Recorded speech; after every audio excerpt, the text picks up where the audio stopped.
নুপুরের দাম 1000 টাকা হলেও তার স্থান পায়, আর টিপের দাম 1 টাকা হলেও তার স্থান কপালে।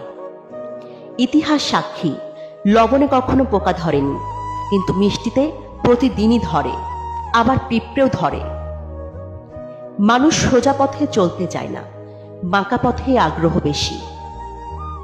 তাই তো মদ বিক্রেতাকে কোথাও যেতে হয় না, কিন্তু দুধ বিক্রেতাকে বাজারে দাঁড়ে দাঁড়ে খুঁড়তে হয়। আমরা সর্বদা দুধ বিক্রেতাকে বলে থাকি, দুধে জল মেশাননি তো, অথচ মানুষ মদে জল মিশিয়ে খায়। আজ অবধি মানুষকে এতটুকুই চিনলাম, জানোয়ার বললে খেপে যায়, অথচ বাঘের বাচ্চা বললে খুশি হয়। দুটোই কিন্তু পশুরই বাচ্চা। কচু পাতা দেখেছেন নিশ্চয়ই, উপরে সবুজ আর ভেতরে চুলকানিতে ভরা। ঠিক তেমনি কিছু মানুষ আছে, বাইরে থেকে দেখতে ভীষণ সুন্দর আর পরিপাটি, কিন্তু ভেতরটা আবর্জনায় ভরা। সাপ দুধ খেয়েও বিষ উগড়ে দেয়, আর গরু ঘাস খেয়েও দুধ দেয়।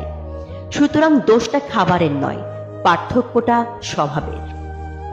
নিজের যোগ্যতা নিয়ে কখনো অহংকার করবেন না।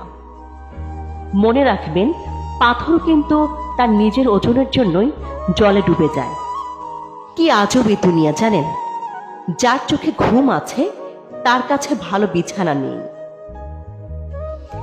যার কাছে ভালো বিছানা আছে তার চোখে ঘুম নেই, যার মনে দয়া আছে তার কাছে দেওয়ার মতো কিচ্ছু নেই, আর যার কাছে দেওয়ার অনেক কিছু আছে তার দেওয়ার মনটাই নেই। যে সম্পর্কের কদর করে তার সাথে কেউ সম্পর্ক করতে চায় না, আর যে সম্পর্কের কদর করে না তার সাথে সবাই সম্পর্ক রাখতে চায়। যার পেটে খিদে আছে তার কাছে পর্যাপ্ত খাবার নেই, যার পেটে খিদে নেই তার কাছে খাবার নষ্ট করার মতো প্রাচুর্য আছে।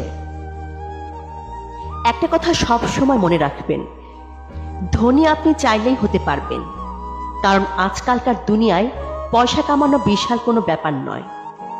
কিন্তু চাইলেই ভদ্রলোক হওয়া যায় না, কারণ ভদ্রতা পারিবারিক শিক্ষা থেকে আসে।